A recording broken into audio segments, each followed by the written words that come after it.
Hi, I'm Dr. Jamie Lewis, one of the physicians here at Northwest Center for Regenerative Medicine. We're excited that you've trusted us with your healthcare.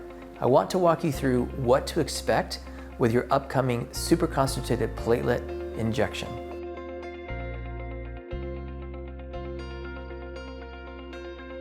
When you arrive for your procedure, you'll be checked in and escorted back to a comfortable room where we'll be drawing some blood. The amount of blood drawn depends on the orders we put in for the areas that we're treating. Once your blood is drawn, it'll be transported to our in-house regenerative medicine laboratory. We'll be making both superconcentrated platelets and platelet lysate solution, which will be then injected back into the areas of suspected or known tissue damage using imaging guidance. For the platelet procedure injections, we can provide sedation if requested. About 2 to 3 days of soreness can be expected after the procedure.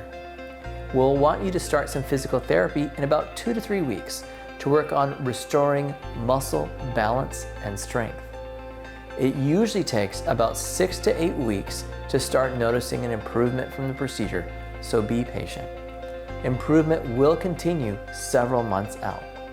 Again, we thank you for trusting us with your healthcare. We look forward to partnering with you in this journey of wellness.